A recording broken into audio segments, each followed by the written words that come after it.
Episode 145 పొగరుబోతు పోట్ల గిత్త. గౌరవ్ దగ్గరున్న teleportation device ను చూసి దాని గురించి భయపడి ధీరజ్ ను జాగ్రత్తగా ఉండమని అలర్ట్ చేశాడు నిషాన్. ఆ తర్వాత రోజు అసెంబ్లీ మీటింగ్ లో ఆరెంజ్ పోర్టల్ ఎక్స్ప్లోరేషన్ గురించి నాదన్ స్టూడెంట్స్ అందరికీ చెప్పాడు. అది విని స్టూడెంట్స్ అందరూ షాక్ అయ్యి సెకండ్ ఇయర్ లో కాకుండా ఇప్పుడే ఎందుకుందని కంగారు పడడం మొదలుపెట్టారు.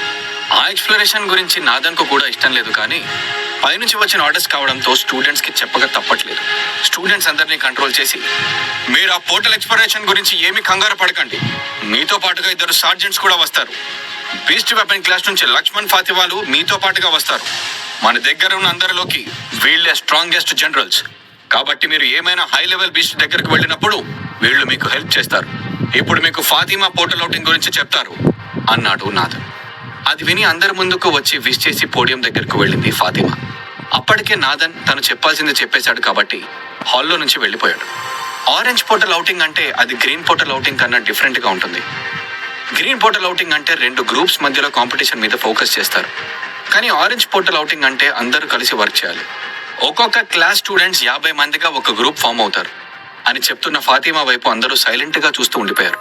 ఆమె కూడా తను చెప్పేది కొనసాగిస్తూ, ఇక్కడ మన main goal exploration. Portal planets అన్నిటినీ ఇంకా మనం ఎక్స్ప్లోర్ చేయాల్సి ఉంటుంది. క్లాసు ఒక్కొక్క డైరెక్షన్ లో వెళ్తారు. అందరూ ఒకరితో ఒకరు క్లోజ్ గానే ఉంటారు. 50 మంది ఉన్న గ్రూప్ లో 5గురుగా ట్రావెల్ చేస్తూ ఉంటారు. ప్రతి టీమ్ కి ఒక డివైస్ ని ఇచ్చి అక్కడున్న ల్యాండ్ ను మ్యాప్ ఆధారంగా సర్వే చేయమని చెప్తారు. అక్కడున్న డేటా ఆటోమేటిక్ గా రికార్డ్ అయిపోతుంది. అదంతా ఒక వరల్డ్ మ్యాప్ ని మిగతా మ్యాప్స్ ని ఫామ్ చేసి వాటిని ఫ్యూచర్ యూస్ కోసం ఉపయోగిస్తుంది అని చెప్పింది ఫాతిమా. అదంతా విని అందరూ అవునా అంటూ ఆశ్చర్యంగా చూడడం మొదలుపెట్టారు. వాళ్ళను గమనించి, మీకు డివైస్ ఇచ్చిన తర్వాత మిగతా డీటెయిల్స్ అన్ని చెప్తాం. ఆ తర్వాత మీకు పాయింట్స్ అన్ని ఎలా డిస్ట్రిబ్యూట్ చేస్తామో, ఒక్కొక్క టీం కి ఎన్నెన్ని పాయింట్స్ వస్తాయో కూడా చెప్తాం. ఇప్పుడు కొత్తగా వచ్చిన వాళ్ళకి ఆ ఎక్స్ప్లోరేషన్ లో తప్పిపోయిన వాళ్ళ వివరాలన్నీ నోట్ చేసి ఇవ్వండి. టీమ్స్ అన్ని ఫిల్ అయిపోయిన తర్వాత నా దగ్గరికి వచ్చి చెప్పండి. నేను మిమ్మల్ని ఒక గ్రూప్ గా అసైన్ చేస్తాను. ఇప్పుడు మాత్రం నాకు ఈ ఒక్క పని చేసి పెట్టండి అని స్టూడెంట్స్ కి కమాండ్ చేసింది ఫాతిమా. హాల్లో స్టూడెంట్స్ అందరూ చుట్టూ తిరుగుతూ ఎవరి గ్రూప్ కి వాళ్ళు చేరుకున్నారు. వర్ధన్, ధీరజ్, తనుజాల వాళ్ళు గ్రూప్ లోనే ఉండిపోయారు. జోసెఫ్, నిషాలు గ్రూప్ ని వదిలిపెట్టి వెళ్లారు కాబట్టి వాళ్ళ ప్లేస్ లో 2 ఖాళీగా ఉన్నాయి. ప్రవీణ్ రూపంలో ఉన్న జోసెఫ్ వాళ్ళ దగ్గరకు వచ్చి ధీరజ్ గ్రూప్ లో జాయిన్ అయ్యారు. ఇది వాళ్ళ ముందు నుంచి వేసుకున్న ప్లాన్ కావడంతో అందరూ అతన్ని సాదరంగా ఆహ్వానించారు. టీంలోన 4గురిని చూసి, మరి మన గ్రూప్ లో 5th పర్సన్ ఎవరు అని అడిగాడు వర్ధన్. హాల్లో చుట్టూ చూస్తున్న ధీరజ్ కు ఒక్క మూలనే నిలబడి ఉన్న నిషాన్ కనిపించాడు. అతను కాలేజ్ లో ధీరజ్ వాళ్ళ గ్యాంగ్ తో తప్పితే వేరే ఎవరితోనూ తిరిగేవాడు కాదు. పైగా అతని వాచ్ లో ఉన్న లో లెవెల్ ను చూసి ఎవరు అతన్ని తమ గ్రూప్ లోకి చేర్చుకోవడానికి ఇష్టపడలేదు. కొంతమంది అయితే అసలు అతని వైపు కూడా చూడట్లేదు. అదంతా చూసి నిషాన్ వైపు చెయ్యెత్తి ఊపి, నిషాన్ వచ్చి మా గ్రూప్ లో జాయిన్ అవ్వు అని పిలిచాడు ధీరజ్. అతన్ని చూసి కొంతమంది ధీరజ్ చేసేది కరెక్ట్ పని కాదు అని భావించారు. నిషాన్ అందరి దగ్గర నుంచి ఏదో దాస్తున్నాడని వాళ్ళకి అనిపించింది, కానీ ఆ విషయంలో పెద్దగా సర్ప్రైజ్ అవ్వలేదు. ఈ మధ్య కాలంలో ధీరజ్, నిషాన్లు అస్తమానం కలిసి తిరుగుతూనే ఉన్నారు కాబట్టి వాళ్ళిద్దరూ ఒక టీం అవ్వడంలో పెద్ద ఆశ్చర్యం లేదనిపించి స్టూడెంట్స్ అందరూ వాళ్ళ పనిలో మునిగిపోయారు. అదంతా గమనించి తనుజకి దగ్గరగా వెళ్లి నిల్చొని, ఫ్రెండ్స్ ని క్లోజ్ గా ఉంచుకొని ఎనిమీస్ ని మరింత దగ్గరగా ఉంచుకోవడం అంటే ఇదే, అర్థమవుతుందా అని ఆమెకు వినిపించేటట్టు అన్నాడు వర్ధన్. అతను అనే మాటలన్నీ తన గురించి అని తనుజాకి అర్థమైంది. తన మనసంతా బాధపడి గట్టిగా అరిచి అతనికి ఏదో చెప్పాలని అనుకుంది, గాని ఆ రోజు జరిగిన సంభాషణ తర్వాత తను మాట్లాడినా అనవసరమని తను ఓడిపోయినట్టు ఫీల్ అయింది తనుజ. సడన్ గా నిషాన్ వచ్చి వాళ్ళ గ్రూప్ లో జాయిన్ అయ్యాడు. గ్రూప్ లో వాళ్ళందరికీ ఏం చెప్పాలో అర్థం కాలేదు. నిషాన్ తో మాట్లాడితే ఏం జరుగుతుందో అని భయపడి ధీరజ్ ఏమైనా ఇబ్బందిగా ఫీల్ అవుతాడేమో అనుకుని మౌనంగా ఉండిపోయారు. ఆ సిచ్యువేషన్ ను ధీరజ్ హ్యాండిల్ చేస్తేనే బాగుంటుంది అని అనుకున్నారు. సో మొత్తానికి మీ గ్రూప్ ఎందుకు పనికిరానిదని తెలిసి దాని లెవెల్ని పెంచుకోవడానికి నా అవసరం ఉంది కాబట్టి నన్ను మీ గ్రూప్ లో జాయిన్ అవ్వడానికి పిలవాలని మీకు అర్థమైందన్నమాట. మీరు అంతగా కావాలంటే నేనెందుకు కాదంటాను అని గర్వంగా తలెత్తుకొని గొప్పలు పోతూ అన్నాడు నిషాన్. అది విని నిషాన్ వైపు విరక్తిగా చూసి ఒక నవ్వు నవ్వాడు ధీరజ్. అతను కేవలం నిషాన్ కు తోడుగా ఉండాలని మాత్రమే అనుకున్నాడు. పైగా వ్యాంపైర్ ప్రపంచం గురించి మరిన్ని వివరాలు తెలుసుకోవచ్చని కూడా అనుకున్నాడు. దానికి తోడు క్రితంసారి జరిగిన పోర్టల్ ఎక్స్ప్లోరేషన్ లో జరిగిన సంఘటన అతను ఇంకా మర్చిపోలేదు. ఆ విషయంలోనే అతను చాలా భయంగా ఉన్నాడు. నిజానికి ధీరజ్ చాలా స్ట్రాంగ్ మనిషి, కానీ దాల్కిని ఎదుర్కొనే అంత బలం అతనికి ఇంకా రాలేదు. ప్రస్తుతం నిషాన్ చాలా పవర్ఫుల్ వ్యాంపైర్. అతని కన్నా ఇంకా పవర్ఫుల్ వ్యాంపైర్స్ ఎన్ని ఉన్నాయో ధీరజ్ ఊహించలేకపోయాడు. దాని ప్రకారం అతనికి తెలిసిన విషయం ఏమిటంటే తను చాలా వేగంగా పవర్ఫుల్ గా మారాలి. పోర్టల్ అవుటింగ్ కి ఇంకో 2 రోజులు మాత్రమే సమయం ఉంది. అప్పటికల్లా తన పవర్స్ ను పెంచుకునే మార్గాలు ఏమున్నాయా అని ఆలోచిస్తూ ఉంటే అతని మనసులో కొన్ని విషయాలు జ్ఞాపకం వచ్చాయి. వ్యాంపైర్ మార్షల్ ఆర్ట్స్ తర్వాత వచ్చిన లెవెల్ను తను ఇంకా ప్రాక్టీస్ చేయలేదు. అది ప్రాక్టీస్ చేస్తే తన రెసిస్టెన్స్ పవర్ పెరిగి తను మరింత పవర్ఫుల్ గా తయారవుతాడు. అతను స్ట్రాంగ్ కావడానికి స్కిల్ పాయింట్స్ ను సంపాదించడం ఇంకొక మార్గం. తన దగ్గర అన్లాక్ చేసి ఉన్న ఎన్నో రకాల షాడో స్కిల్స్ ఉన్నాయి. ఆ స్కిల్ పాయింట్స్ ను సంపాదించడానికి ప్రస్తుతం తన దగ్గర ఉన్న షాడో అబిలిటీస్ ని లెవెలప్ చేసుకోవాలి. ఇక ఆఖరి మార్గం ఏంటంటే తన స్టాటిస్టిక్స్ ని ఇంప్రూవ్ చేసుకోవాలి. వాటిని లెవెలప్ చేసుకుంటే బాగానే ఉంటుంది, కానీ ఎక్కువ పాయింట్స్ పెరిగే అవకాశం లేదు. అలా పెరగాలంటే తను రకరకాల మనుషులతో ఛాలెంజ్ చేస్తూ ఉండాలి. దానివల్ల కాలేజ్ అంతా అలర్ట్ అయిపోతుంది. కాబట్టి అది బెస్ట్ ఐడియా కాదు అని దాన్ని వదిలేశాడు ధీరజ్. తను స్ట్రాంగ్ గా మారడానికి ఇంకొక మార్గం కూడా ఉంది. ఎంతమంది మనుషులు దొరికితే అంతమంది రక్తం తాగి తన పవర్ ను పెంచుకోవచ్చు. ఆ అబిలిటీని నిషాన్ దగ్గర నుంచి నేర్చుకుని త్వరగా పూర్తి చేయాలి అని అనుకున్నాడు ధీరజ్. కానీ ఇదే మెథడ్ ను ఇంతకు ముందు వాళ్ళ కారిడార్ లో ఉన్న కొంతమంది స్టూడెంట్స్ మీద ప్రయోగం చేశాడు ధీరజ్. కానీ అతనికి ఓటమి మాత్రమే ఎదురైంది. కొంతమంది మీద సక్సెస్ అయింది, కానీ వాళ్ళ మెమరీ మాత్రమే చెరిపేయగలిగాడు. ఆ తర్వాత వాళ్ళని కదలమని కమాండ్ చేయలేకపోయాడు ధీరజ్. దాన్ని బట్టి చూస్తే తనకు కావాల్సిన స్కిల్ కలిగిన స్టూడెంట్ ను కరెక్ట్ గా పట్టుకొని తన ప్లాన్ అమలు చేస్తే తన స్టాటిస్టిక్స్ పాయింట్స్ పెరుగుతాయని, స్కిల్ కూడా పెరుగుతుందని, మొదటి నుంచి తనకు ఉన్న ప్రాబ్లం సాల్వ్ అవుతుందని అనుకున్నాడు ధీరజ్. ఇక్కడ ఏమైనా బ్లడ్ కి సోర్సెస్ ఉన్నాయంటావా అని ఆలోచిస్తున్న ధీరజ్ కు సడన్ గా సిటీ హాస్పిటల్ గుర్తొచ్చింది. కానీ అక్కడ కెమెరాస్ ప్రాబ్లం ఉంటుందని, అలా చేయడం కష్టమవుతుందని, ప్రస్తుతానికి తన షాడో టెక్నిక్స్ మీద ఫోకస్ చేస్తే కొంచెమైనా స్కిల్ డెవలప్ అవుతుందని అనుకున్నాడు. అసెంబ్లీ హాల్లో ఎవరికి వారు వాళ్ళ గోలలో ఉన్నారు. ఈలోగా ముగ్గురు స్టూడెంట్స్ నేరుగా వెళ్లి ఫాతిమా దగ్గర నిలబడ్డారు. ఆమె వాళ్ళను గమనించి చుట్టూ ఉన్న స్టూడెంట్స్ వైపు చూసింది. అందరూ ఐదుగురు గ్రూప్స్ గా డివైడ్ అయిపోయి ఉన్నారు. అక్కడున్న వాళ్ళందరినీ గమనించి మరైతే కరెక్ట్ గా సూట్ అవుతారో అని ఆలోచిస్తూ తను ఎన్నోసార్లు రిజిస్టర్ లో చూసిన వర్ధన్ వైపు చూసింది ఫాతిమా. అతన్ని గుర్తుపట్టి నిన్నే ఇలా రా అంటూ పిలిచింది ఫాతిమా. తన దగ్గరున్న స్టూడెంట్స్ ని చూపిస్తూ వీళ్ళ ముగ్గురిని కూడా మీ టీంలో జాయిన్ చేసుకోండి అని చెప్పింది. ఆ టైంలో ఉన్న అందరిలోకి వర్ధనే బాగా తెలివైనవాడు. అతనే అక్కడున్న వాళ్ళందరికీ ఆరెంజ్ పోర్టల్ గురించి, అది ప్లేస్ నుంచి ప్లేస్ కి ఎలా మారుతుందో అని అన్ని వివరాలు చెప్తూ వెళ్ళాడు. ఆరెంజ్ పోర్టల్ 2 స్టేజెస్ కి మధ్యలో ఉంటుంది. ఒకసారి ప్లానెట్ ను మొత్తం తిరిగేసిన తర్వాత ఇక్కడున్న ఇన్ఫర్మేషన్ అంతా గ్యాదర్ చేసి అది గ్రీన్ కలర్ లో ఉందో రెడ్ కలర్ లో ఉందో అనే స్టేటస్ ను అప్డేట్ చేయాలి. ఆ టాస్క్ పూర్తవడానికి కొన్ని నెలల సమయం పట్టొచ్చు. కాబట్టి అది అవుతుందా లేదా అనే దాని మీద వాళ్లకు అంతగా నమ్మకం లేదు. సరిగ్గా అప్పుడే హలో అని గట్టిగా పిలుస్తూ సియా వచ్చి వాళ్ళ గ్రూప్ లోకి ఎంటర్ అయింది. తర్వాత వర్ధన్ మొహం మీద చెయ్యి ఊపుతూ నవ్వుతూ పలకరించింది. ఆమెను చూసి మొహం చిట్లించి నువ్వేంటి ఇక్కడ, నీ మీద నాకు ఎలాంటి ఇంట్రెస్ట్ లేదు, మొహం మీదనే కొట్టినట్టు చెప్పాడు వర్ధన్. అతని మాటలు ఏమీ పట్టించుకోకుండా ఆమె తనుజ దగ్గరకు వెళ్లి హాయ్ చెప్పింది. అదంతా జరుగుతుంటే వాళ్ళని చూసి అక్కడ ఏం జరుగుతుందో అని, ఏం చేస్తున్నారు మీరు, ఇంట్రెస్ట్ లేదంటున్నావేంటి అని ఆతృతగా అడిగాడు ధీరజ్. ఫాతిమా మేడం నన్ను మీ టీంలో జాయిన్ అవ్వమని చెప్పారు. ఒక మందు నా టీంలో ఉన్న ముగ్గురు ప్యూర్కి వెళ్ళిపోయారు. ఇప్పుడు నాతో పాటు ఎవరు లేరని నన్ను ఇక్కడికి వెళ్ళమని చెప్పారు అని వివరంగా చెప్పింది సియా. ఇదేంటి ఇలా జరిగింది, నాకు చాలా చిరాగ్గా అనిపిస్తోంది అని మనసులో అనుకున్నాడు. కానీ బయటకి ఆ ఫీలింగ్స్ కనిపించనివ్వలేదు ధీరజ్. ప్రస్తుతం తన టీంలో ఉన్న వాళ్ళందరిలో ఎవరికి ఎలాంటి అబిలిటీ ఉందో ఒక ఐడియా ఉంది. కానీ ఇప్పుడు వచ్చిన సియాకి ఏమీ తెలియదు. ఆమెకి తనూజ ప్యూర్ నుంచి వచ్చిందని కూడా తెలియదు. ధీరజ్ నిషాన్లు వ్యాంపైర్స్, జోసెఫ్ కూడా వాళ్ళ దారిలోనే ఉన్నాడు. ఇప్పుడు సియా వచ్చి వాళ్ళ టీంలో జాయిన్ అయితే టీం అంతా స్లో డౌన్ అయిపోతుంది అని బాధపడ్డాడు ధీరజ్. ఆ టీంలో ఉన్న అందరి వైపు చూసి నాకు ఆ క్యూట్ అమ్మాయి, కోపిష్టి అబ్బాయిల గురించి ఇంతకు ముందే తెలుసు, వాళ్లతో పరిచయం ఉంది అని తనూజ వర్ధన్ల గురించి చెప్తూ మిగతా వాళ్ల వైపు చూసి మీరందరూ ఎవరు అని అడిగింది సియా. వాడు ఎవరు రెస్పాండ్ అవ్వకపోవడంతో ముగ్గురు వైపు తీక్షణంగా చూసి కిల్లింగ్ హీరో అని ధీరజ్ను, డెడ్ ఐస్ అని జోసెఫ్ను, ఆ తర్వాత నిషాన్ వైపు తిరిగి ఒక్క క్షణం ఆగిపోయింది సియా. నిషాన్ తన చామ్ను ఆన్ చేసి సియాను అట్రాక్ట్ చేయాలని చూశాడు. అతనికి ఎప్పుడు ఫస్ట్ ఇంప్రెషన్ అనేది చాలా ఇంపార్టెంట్. అందుకే ఆమె దగ్గర మంచి ఫస్ట్ ఇంప్రెషన్ కొట్టేయాలని కమాన్ చెప్పు, నాకున్న గుడ్ లుక్స్ను పొగుడుతూ ఏమైనా చెప్పు అని అడిగాడు నిషాన్. పొగరబోతూ పొట్లగీత అని సమాధానం చెప్పింది సియా. ఆ సమాధానం విని షాక్ అవ్వడం నిషాన్ వంతైంది. ఆమె తన అందాన్ని చూసి పడిపోతుందని అనుకున్నాడు. కానీ అసలు ఏ మాత్రం ఎఫెక్ట్ అవ్వకుండా మొహం మీదనే అలా చెప్పేసింది. తను అంతలా చెప్పినా సరే ఎవరూ రియాక్ట్ అవ్వకపోవడం చూసి సియాకు చాలా బాధ కలిగింది. తను ఆ గ్రూప్ లో ఒంటరిగా మిగిలిపోయినట్టు ఫీల్ అయింది సియా. కానీ మిగతా వాళ్ళందరూ కూడా అలాగే ఫీల్ అయ్యారని, ఆమె మాటలు వాళ్ళకి నచ్చలేదని ఆమె గుర్తించలేకపోయింది. సరే అయితే అందరూ ఒకరు ఇంట్రడ్యూస్ చేసుకుందాం. అందరం కలిసి ఒక టీమ్గా వర్క్ చేయాలంటే ఒకరి అబిలిటీ గురించి మరొకరు తెలియాలి కదా అంది సియా. ఆమె అబిలిటీస్ గురించి అడిగిన వెంటనే అందరూ ఆన్సర్ చేయడానికి ఇబ్బంది పడ్డారు. ఎందుకంటే అది వాళ్ళ పర్సనల్ కాబట్టి, వీక్నెస్ని అవతల వాళ్ళ ముందు చెప్పలేరు కాబట్టి ఏం చేయాలో అర్థం కాక మౌనంగా ఉండిపోయారు. పైగా టీమ్మేట్ గురించి తెలుసుకోవడం మంచిది అని అనుకున్నారు.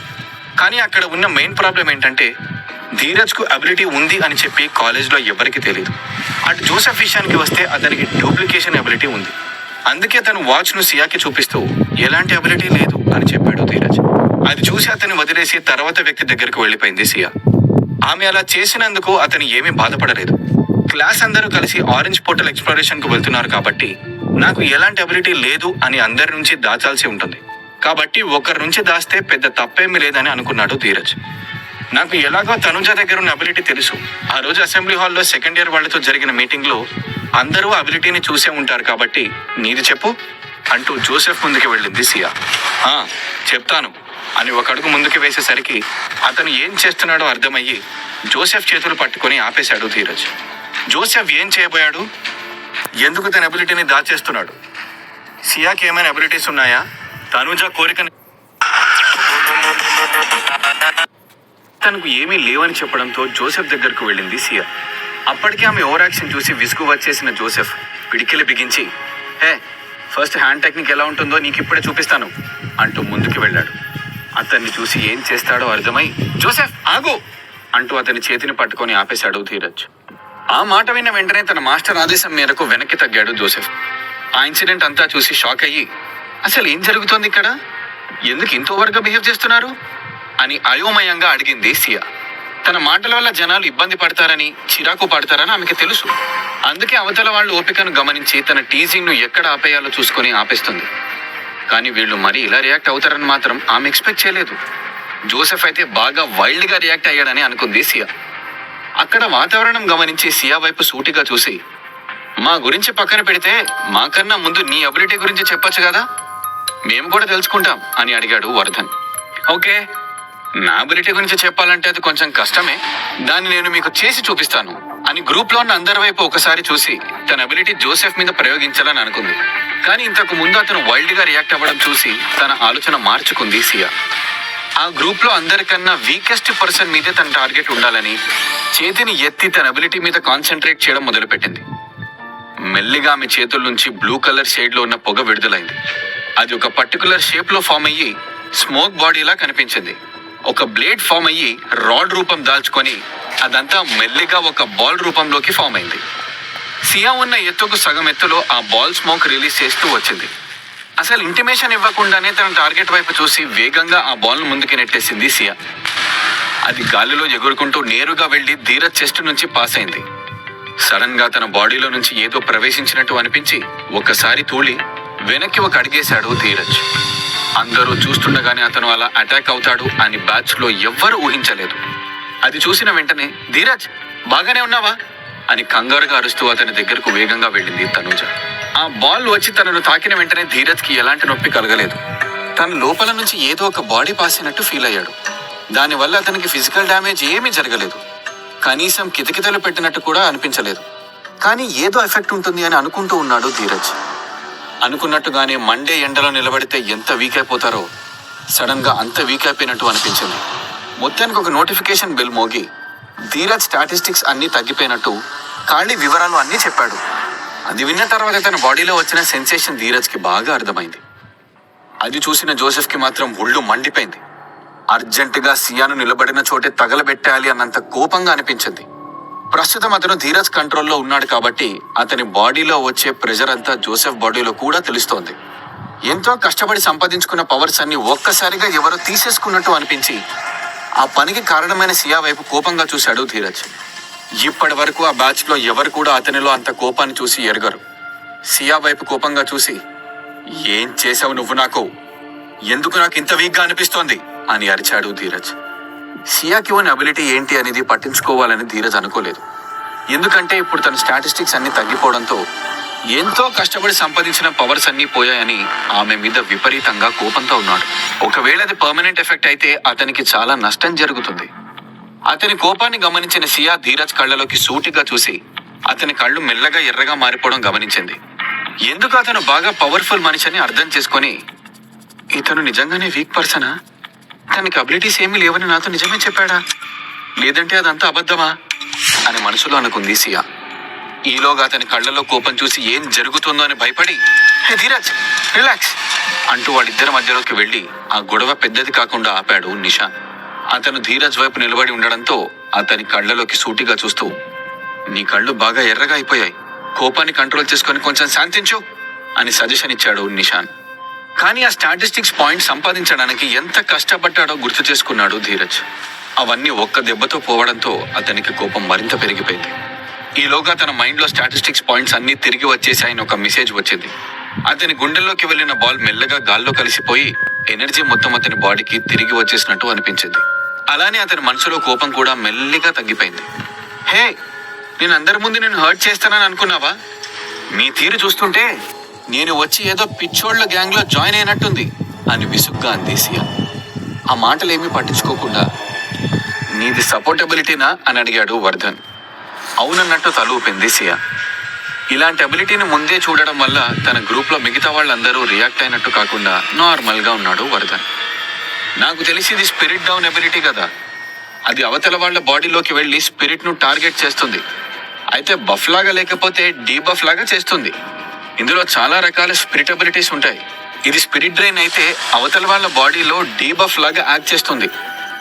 నాకు కూడా దాని గురించి సరిగ్గా ఐడియా లేదు అన్నాడు వర్ధన్. థ్యాంక్ యూ, కనీసం ఈ బ్యాచ్ లో బ్రెయిన్ ఉన్న వాళ్ళు ఒక్కరైనా ఉన్నారని అర్థమైంది అని వర్ధన్తో చెప్పి అందరి వైపు తిరిగి, తను చెప్పినట్టు నాకున్న అబిలిటీ అవతల వాళ్ళ టార్గెట్ ని డీబఫ్ చేసి ఒక 5 సెకండ్స్ తర్వాత పోతుంది. ఇక్కడ మంచి విషయం ఏమిటంటే పోయిన స్టాటిస్టిక్స్ అన్ని మళ్ళీ తిరిగి వచ్చేస్తాయి. ఆ టైంలో ఇంకొన్ని పవర్ పాయింట్స్ కూడా యాడ్ అయ్యే అవకాశం ఉంది. ఇంకా నేను లెవెల్ 3లోనే ఉన్నాను కాబట్టి ఆ బాల్ 3 సెకండ్స్ మాత్రమే ఉంటుంది. డిస్టెన్స్ కూడా చాలా తక్కువలోనే అవుతుంది అని చెప్పింది సియా. అదంతా విని టీంలో అందరూ లోపల హ్యాపీగా ఫీల్ అయ్యారు. బయటకు చెప్పలేదు కానీ సియా వాళ్ళ టీంలో ఉండటం తమకే మంచిదని అనుకున్నారు. సపోర్ట్ ఎబిలిటీస్ అనేవి పవర్ పెంచుకోవడానికి చాలా హెల్ప్ చేస్తాయి, కానీ అవి బాగా అన్పాపులర్ కావడం వల్ల చాలా మందికి తెలియదు. అసలైతే సపోర్ట్ అబిలిటీస్ ఒక టీంతో వర్క్ చేస్తాయి. టీం లేకుండా అబిలిటీ ఉండే ఉపయోగం లేదు. ఇప్పుడు సియా దగ్గర ఉన్న అబిలిటీ వల్ల వాళ్ళకి ఎలాంటి నష్టము జరగదు. తన దగ్గరున్న అబిలిటీతో ఒక బాల్ వెళ్ళి టార్గెట్ ని హిట్ చేస్తే ఇంకొకరు వచ్చి దాని వల్ల వీక్ అయిన పర్సన్ ను అటాక్ చేయొచ్చు. అందుకే చాలా మంది ఇలాంటి అబిలిటీ ఓవర్లుక్ చేసి వాళ్లకు కావాల్సిన అబిలిటీ చూస్ చేసుకుంటారు. అవతల వాళ్ళకి తిరగబడడానికి లేకపోతే దాని వలన వాళ్లకు చాలా ప్రమాదాలు కలుగుతాయి. ఈ అబిలిటీకి పాజిటివ్ సైడ్ ఉన్నా కూడా ఎవరైనా సపోర్ట్ అబిలిటీని సెలెక్ట్ చేసుకుంటే వాళ్ళకి ఫ్యూచర్ లో చాలా బెనిఫిట్స్ ఉంటాయి. వాళ్ళు ఒక మంచి టీంతో జాయిన్ అయ్యే అవకాశం కూడా ఉంటుంది. వాళ్ళందరినీ ఒకసారి చూసి, సరే ఈ గ్రూప్ తో పెద్దగా పని ఏమీ లేదనిపిస్తోంది నాకు, పోర్టల్ అవుటింగ్ రోజు అందరం కలుసుకుందాం, మనం కలిసి ఉండి ఈ 2 days లో ప్రాక్టీస్ చేసుకున్నా ఏం ఉపయోగం లేదు కదా అంది సియా. కానీ అంటూ ఏదో చెప్తున్న తనుజాను ఆపేసి, అవును నువ్వు చెప్పింది కూడా నిజమే, పోర్టల్ అవుటింగ్ కన్నా ముందే మనం ప్రాక్టీస్ చేసుకుంటే సరిపోతుంది కదా, ఇప్పటికే వీక్ అంతా టైర్ అయిపోయి ఉన్నాము, ఈ 2 రోజులు రెస్ట్ తీసుకుంటే మంచిదని నా అభిప్రాయం అన్నాడు ధీరజ్. మిగతా వాళ్ళు ఏం చెప్తున్నారో కూడా వినకుండా సియా అక్కడి నుంచి వెళ్లిపోయింది. అసెంబ్లీ అయిపోయి స్టూడెంట్స్ అందరినీ పోర్టల్ అవుటింగ్ రోజు రమ్మని చెప్పి మధ్యలో 2 days హాలిడేస్ అని చెప్పారు. అలా స్టూడెంట్స్ అందరూ రెస్ట్ తీసుకోవడం లేదంటే ప్రాక్టీస్ చేయడం చేస్తారని వాళ్ళ మధ్యలో బాండింగ్ బిల్డ్ అవుతుందని అనుకున్నారు. ఎలానో ఫ్రీ టైం ఉంది కాబట్టి టీచర్స్ అందరూ స్టూడెంట్స్ ని ఎంకరేజ్ చేస్తూ గైడెన్స్ ఇస్తామని హెల్ప్ చేస్తామని చెప్పారు. కానీ అటువైపు ధీరజ్ కి మాత్రం తన ప్లానింగ్ వేరే ఉంది. తను ఏం చేయాలో ముందే డిసైడ్ అయ్యాడు కాబట్టి అందరూ ఎవరి ప్లానింగ్ లో వాళ్ళు ఉండగా ధీరజ్ మాత్రం VR గేమింగ్ రూమ్ లోకి వెళ్ళాడు.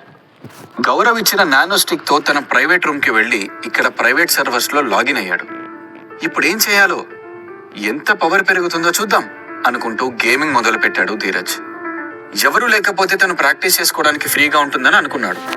ఇప్పుడు తనకి బ్లడ్ కావాలంటే కష్టం కాబట్టి తన స్కిల్స్ ని డెవలప్ చేసుకుంటూ స్టాటిస్టిక్స్ పాయింట్స్ ని పెంచుకోవాలి అని అనుకున్నాడు. వాంపైర్ మార్షల్ ఆర్ట్స్ తర్వాత ఏ వీడియో అయితే వస్తుందో ఆ వీడియో ట్యుటోరియల్ అంతా చూడడం మొదలు పెట్టాడు ధీరజ్. అందులో మొదటిది ఫాంటమ్ పంచ్ ట్యుటోరియల్. ఆ వీడియో చూస్తూ ఆ పంచ్ స్కిల్స్ అన్ని నేర్చుకుంటూ వెళ్ళాడు ధీరజ్. అవన్నీ కూడా వాంపైర్ మార్షల్ ఆర్ట్స్ లాగానే ఉండడంతో వాటిని నేర్చుకోవడం అతనికి చాలా సులువైపోయింది. అవన్నీ చూస్తూ వెళ్తున్న తనకి సడన్ గా వీడియోలోంచి హలో అంటూ ఒక అబ్బాయి గొంతు వినిపించింది. అందులో ఉన్న వ్యక్తి వైపు చూసి అక్కడున్న లొకేషన్ గమనిస్తూ అది భూమి మీదనే ఉందా లేదంటే వేరే ఏదైనా ప్రదేశంలో ఉందా అని ఆలోచనలో పడ్డాడు ధీరజ్. అయినా సరే ఆ మిస్టరీ అలానే ఉండిపోయింది. అందులో ఉన్న వ్యక్తి ఎవరో అతనికి అర్థం కాలేదు. అతన్ని మిస్టరీ మ్యాన్ గా ఫిక్స్ అయ్యాడు ధీరజ్. నిశాంత్ తో ఫ్రెండ్షిప్ చేసి కరెక్ట్ గా అడిగితే ఆ వ్యక్తి ఎవరో తెలిసిపోతుంది. ఆ వీడియోలో ఉన్న వ్యక్తిని చూపించి అతను ఎక్కడ వాడు అని అడిగితే నిశాన్ అతనికి సమాధానం చెప్పే అవకాశం ఉంది. చూస్తుంటే మీరు చాలా త్వరగా నేర్చుకుంటున్నారు అనిపిస్తోంది, కానీ నా దగ్గరున్న టాలెంట్ వాంపైర్ మార్షల్ ఆర్ట్స్ లో సరిగ్గా ఫిట్ అవ్వట్లేదు. అందుకే ఈ దారిలో ఏమైనా అవకాశం ఉందేమో అని నేను ప్రయత్నం చేస్తున్నాను. ఒకవేళ యూజర్ కనుక నేర్చుకోవడానికి ప్రయత్నిస్తే ఈ వీడియో వాళ్ళకి చాలా ఉపయోగపడుతుంది. నా ఉద్దేశం ప్రకారం ఈ స్కిల్ ఉండడం చాలా ఉపయోగం. మీకు ఇచ్చే చిన్న వార్నింగ్ ఏంటంటే హై లెవెల్ ఇంటెలిజెన్స్ ఉన్న వాళ్ళైతే ఈ స్కిల్ ను చాలా త్వరగా నేర్చుకోవచ్చు. హ్యూమనాయిడ్ క్రియేచర్స్ అయితే వీటిని చాలా త్వరగా నేర్చుకుంటాయి. బీస్ట్ మీద టెస్టింగ్ చేస్తే కనుక ఎలాంటి ఎఫెక్ట్ ఉండదు అని ఆ వీడియోలో ఉన్న అతను చెప్పాడు. ఆ మాటలు విన్నాక ధీరజ్ కి నిరుత్సాహం ఆవహించింది. అతను ఇంకో 2 రోజుల్లో ఆరెంజ్ పోర్టల్ అవుటింగ్ కి వెళ్తున్నాడు. చాలా బీస్ట్ ఉంటాయి, అయినా కూడా ఆ స్కిల్ ఉపయోగపడుతుంది కాబట్టి దానిని నేర్చుకోవడం మంచిదే అనుకున్నాడు. దాల్కి వాంపైర్స్ మనుషులు అందరూ కూడా హ్యూమనాయిడ్ కేటగిరీలోకి వస్తారు. ఈ మధ్య ధీరజ్ ను చాలా ఎక్కువగా బీస్ట్ అటాక్ చేస్తూ ఉండడంతో వాటికి అతను అలవాటు పడ్డాడు. ఈ స్కిల్ మీ సిస్టమ్ స్టాటిస్టిక్స్ ద్వారా నేర్చుకోవాలనుకుంటే దానికి 15 అజిలిటీ పాయింట్స్, 10 చార్మింగ్ పాయింట్స్ ఉండాలి. ఇవి స్కిల్ కి ఉండాల్సిన మినిమం రిక్వైర్మెంట్స్. ఆ రెండు ఎంత ఎక్కువ ఉంటే మీ స్కిల్ అంత ఎక్కువగా డెవలప్ అవుతుంది. మీరు ఎక్కువగా ప్రాక్టీస్ చేయాల్సిన అవసరం లేకుండా మీ స్టాటిస్టిక్స్ పాయింట్స్ మీదనే ఈ స్కిల్ డెవలప్మెంట్ ఆధారపడి ఉంటుంది అని చెప్పాడు వీడియోలో ఉన్న వ్యక్తి. మొదట్లో అది కాస్త కన్ఫ్యూజింగ్ గా ఉన్నా కాసేపటికి ఆలోచిస్తే ధీరజ్ కి అదంతా అర్థమైంది. బ్లడ్ స్వైప్ ని ఎక్కువ సార్లు యూజ్ చేసిన తర్వాత బ్లడ్ స్ప్రే కూడా షాడో స్కిల్స్ లో డెవలప్ అయింది. అది చూస్తే చామ్ స్టాటిస్టిక్స్ తో రిలేట్ అయ్యి ఏ స్కిల్స్ ఉన్నా కూడా అవన్నీ పవర్ఫుల్ గా తయారవ్వడానికి యూజ్ అవుతాయని అనుకున్నాడు ధీరజ్. ఈ స్కిల్ ను చూపించడం కొంచెం కష్టంగా ఉంది, నేను ఎక్స్ప్లెయిన్ చేసేటప్పుడు దీన్ని జాగ్రత్తగా గమనించి నేర్చుకోండి అని ఆ వీడియోలో ఉన్న వ్యక్తి చెప్పాడు. ఒక హ్యూమన్ మ్యానిక్విన్ ను తీసుకువచ్చి పంచెస్ విసిరి దాన్ని పడిపోయేలా చేశాడు ఆ వ్యక్తి. ఆ మూవ్స్ అన్నింటినీ చూస్తుంటే ఇంతకు ముందు నిశాంత్ తనకు నేర్పించిన మూవ్స్ లాగా అనిపించాయి. అవన్నీ జాగ్రత్తగా గమనిస్తూ వెళ్ళాడు ధీరజ్. ఈ స్కిల్ ను ఎలా ఉపయోగించాలో నేను మీకు చెప్పి ఆ తర్వాత అది ఎలా వర్క్ చేస్తుందో చెప్తాను అన్నాడు వీడియోలో ఉన్న వ్యక్తి. ఆ వెంటనే గట్టిగా ఊపిరి తీసుకొని సడన్ గా ఒక పంచ్ ను ఆ బొమ్మ తల మీదకు విసిరాడు. వీడియోలో కూడా దెబ్బ తగిలిన శబ్దం పర్ఫెక్ట్ గా వినిపించింది. ఆ బొమ్మకి ఒక మార్కు కూడా పడింది. క్లోజ్ గా అబ్జర్వ్ చేస్తే ఆ బొమ్మ బాడీ మీద బలంగా పిడికిలి గుద్దు కనిపిస్తుంది. అది గమనించిన ధీరజ్ ఆశ్చర్యపోయాడు. ధీరజ్ ఎందుకు షాక్ అయ్యాడు? అతను షాక్ అయ్యేంతగా వీడియోలో ఏముంది? సియా స్కిల్ ను